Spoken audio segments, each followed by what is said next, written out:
ಮಾಧ್ಯಮದ ಸ್ನೇಹಿತರೆ, ಪತ್ರಿಕಾಗೋಷ್ಠಿಗೆ ಸ್ವಾಗತಿಸುತ್ತಾ, ರಾಜ್ಯದಲ್ಲಿ 5 ಲಕ್ಷ ಹೆಕ್ಟರ್ನಲ್ಲಿ ಅಡಿಕೆಯನ್ನು ರೈತರು ಬೆಳೀತಾ ಇದ್ದಾರೆ. 15 ಲಕ್ಷ ಕುಟುಂಬಗಳು ಇದ್ರ ಮೇಲೆ ಅವಲಂಬಿತರಾಗ್ತವೆ.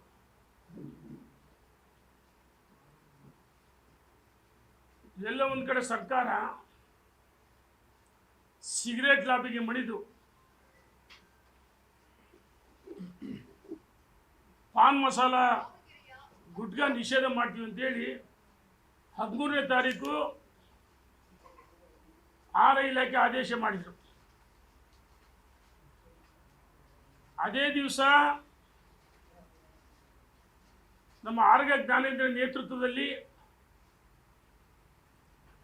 ಮಾನ್ಯ ಮುಖ್ಯಮಂತ್ರಿಗಳು ಭೇಟಿ ಮಾಡಿದ ಸಂದರ್ಭದಲ್ಲಿ ಮುಖ್ಯಮಂತ್ರಿಗಳು ಭರವಸೆಯನ್ನು ಕೊಟ್ಟರು. 14ನೇ ತಾರೀಕು ಶುಕ್ರವಾರ ಬೆಳಗ್ಗೆ ಅಧಿವೇಶನದಲ್ಲಿ ಅಧಿಕೃತವಾಗಿ ಆನ್ ರೆಕಾರ್ಡ್ ಇದೆ,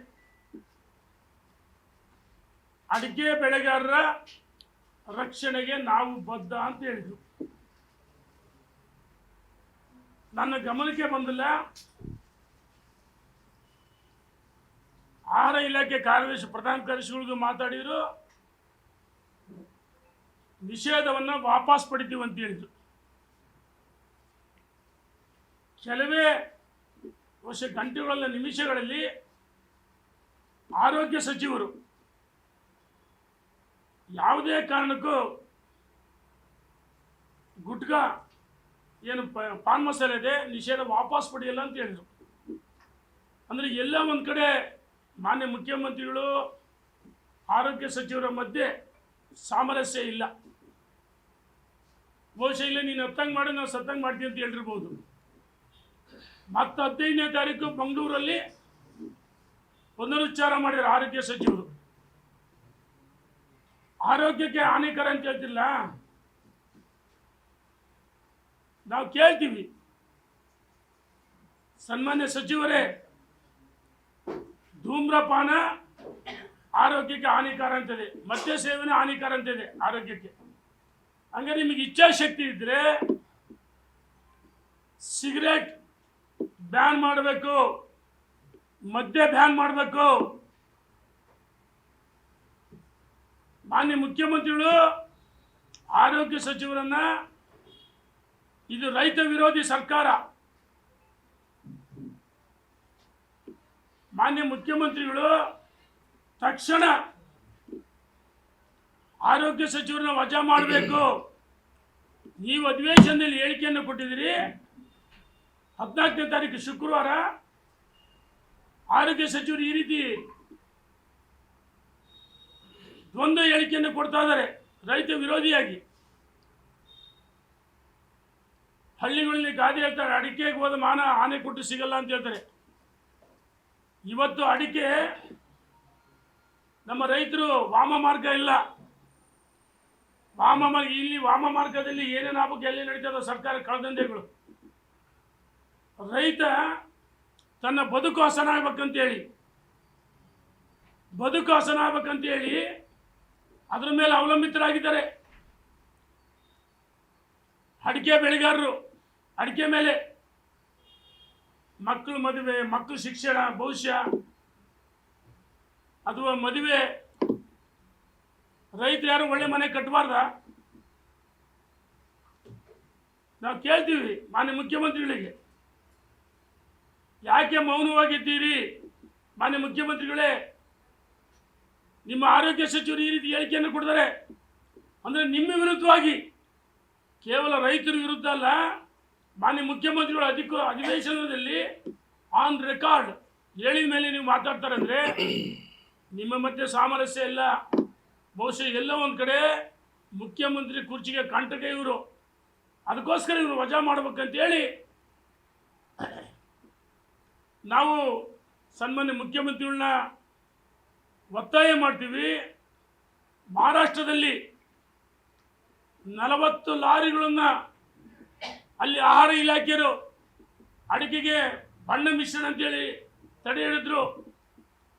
ನಮ್ಮ ಪ್ರಹ್ಲಾದ್ ಜೋಶಿ ಅವರು, ಶಿವಮೊಗ್ಗ ಲೋಕಸಭಾ ಸದಸ್ಯರು ರಾಘವೇಂದ್ರ ಅವರು ನಮ್ಮ ಕೇಂದ್ರ ಸಚಿವರನ್ನು ಭೇಟಿ ಮಾಡಿದ ಮೇಲೆ ಅಲ್ಲಿಯ ಮುಖ್ಯಮಂತ್ರಿಗಳು, ಮಹಾರಾಷ್ಟ್ರದ ಮುಖ್ಯಮಂತ್ರಿಗಳಿಗೆ ದೂರವಾಣಿ ಮುಖಾಂತರ ಕರೆ ಮಾಡಿ ಮೇಲೆ ಅದನ್ನು ಪರಿಶೀಲನೆ ಮಾಡಿದಾಗ ಅದರಲ್ಲಿ ಯಾವುದೇ ಮಿಶ್ರಣ ಇಲ್ಲ, ರೈತರು ಅದಕ್ಕೆ ವಾಮ ಮಾರ್ಗ ಹಿಡಿಯಲ್ಲ ಅಂತ ಹೇಳಿದ್ದೆವು. ಅಡಿಕೆ ಮೊನ್ನೆ ಹೇಳ್ತಾರೆ ಮುಖ್ಯಮಂತ್ರಿಗಳು, ಅಲ್ಲಿ ಇವರು ಆರೋಗ್ಯ ಸಚಿವರು, ಇದು ರೈತರಿಗೆ ಅನ್ಯಾಯ ಆಗಲ್ಲ, ವಿದೇಶದಿಂದ ಬರ್ತಕ್ಕಂಥ ಅಡಿಕೆ.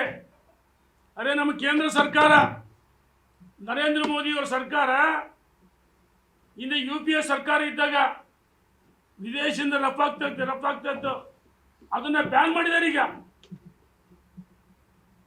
ಬ್ಯಾನ್ ಮಾಡಿದ್ದಾರೆ ಅದನ್ನ. ಎಲ್ಲಿ ವಿದೇಶದ ಅಡಿಕೆ ರಫ್ತಾಗ್ತಾ ಇಲ್ಲ, ಆದ್ರೆ ಎಲ್ಲ ಒಂದ್ ಕಡೆ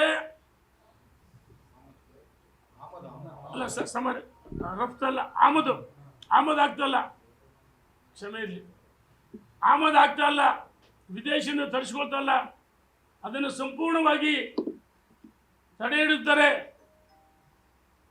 ಆದರೆ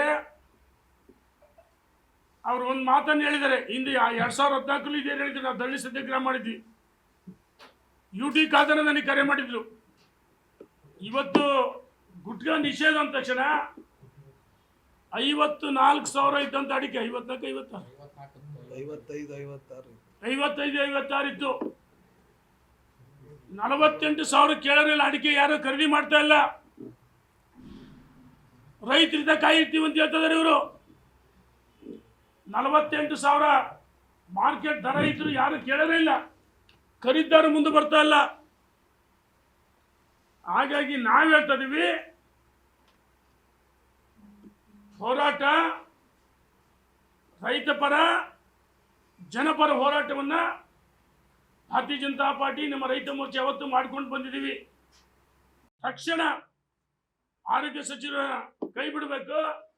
ಇನ್ನು ಕೆಲವರು ದಾವಣಗೆರೆ ಜಿಲ್ಲೆಯಲ್ಲಿ ಮೊನ್ನೆ ಹೇಳಿಕೆ ಕೊಡ್ತಾರೆ, ಅಡಿಕೆ ಲಾಭಿ ಇದೆ ಅಂತ ಹೇಳ್ತಾರೆ. ಏನು ಗೊತ್ತಿದೆ ಅವರಿಗೆ? ಭತ್ತ ಅಡಿಕೆ ಗೊತ್ತಿದೆ ಕೆಲವರಿಗೆ. ನಾವು ಭತ್ತದ ಪರ, ಭದ್ರ ನಾಳೆ ನೀರು ಸೋರಿಕೆ ಆದಾಗ ಅಥವಾ ಮೇಲ್ದಂಡೆಗೆ ನೀರು ಕೊಡ್ತಾ ವಿಚಾರದಲ್ಲಿ ಅಥವಾ ಪಕ್ಕದ ಜಿಲ್ಲೆಗಳಿಗೆ ರೈತ ಕೂಡಿದ ಹೋರಾಟ ಮಾಡಿದ್ವಿ.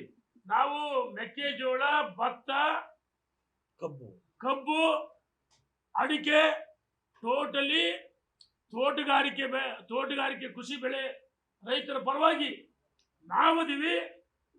ನಾವು ಕೇವಲ ಅಡಿಕೆ ಲಾಭಿ ಅಲ್ಲ, ನಾವು ಹೇಳ್ತಾ ಇದೀವಿ, ಇದು ಲಾಭಿ ಅಲ್ಲ. ಭತ್ತ ಖರೀದಿ ಕೇಂದ್ರ ಒತ್ತಾಯ ಮಾಡಿದ್ವಿ, ಮೆಕ್ಕೆಜೋಳದಲ್ಲಿ ಹೋರಾಟ ಮಾಡಿದ್ವಿ, ನಾವು ರಸಗೊಬ್ಬರದ ವಿಚಾರದಲ್ಲಿ ಹೋರಾಟ ಮಾಡಿದ್ವಿ. ಇವತ್ತು ಈ ಸರ್ಕಾರಕ್ಕೆ ಹಂತವಾಗಿ ಹೋರಾಟ ಮಾಡ್ತೀವಿ, ಜೈಲು ಬರೋ ಚಳವಳಿ ಮಾಡ್ತಾ ಇದೀವಿ. ಮುಂದಿನ ದಿನಮಾನಗಳು ನಾವೆಲ್ಲ ಮುಖಂಡರು ಸೇರಿ ಚರ್ಚೆ ಮಾಡಿ ತಕ್ಷಣ ಯಾವುದೋ ಸಭೆ ಮೇಲೆ ರೈತರು ಕಂಗಾಲಾಗಿದ್ದಾರೆ, ಹೋರಾಟ ಮಾಡ್ತೀವಿ ಅಂತೇಳಿ ಎಚ್ಚರಿಕೆಯನ್ನು ಕೊಡ್ತೀನಿ. ಇನ್ನುಳಿದಂತೆ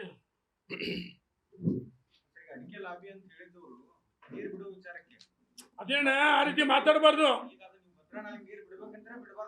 ಈಗ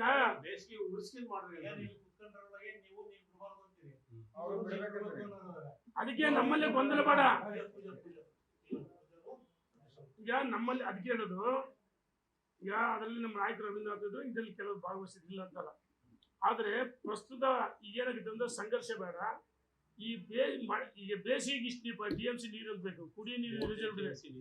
ಅದ್ರ ಮೇಲ್ಪಟ್ಟು ನೀರು ಬಂದ್ರೆ ಬಿಟ್ಟು ಸಂತೋಷನೇ, ನಾವೇನು ಬಿಡಬಾರ್ದು ಅಂತ ಹೇಳಲ್ಲ, ನೀರು ಬಿಡಬಾರ್ದು. ಆದ್ರೆ ರಿಸರ್ವ್ ಮಾಡಿ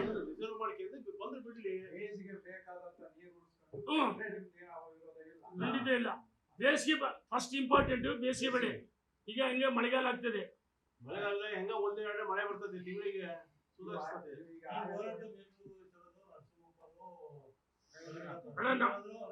ಅಣ್ಣ ರವೀಂದ್ರನಾಥ್ ಬಗ್ಗೆ ನಮಗೆ ಗೌರವ ಇದೆ.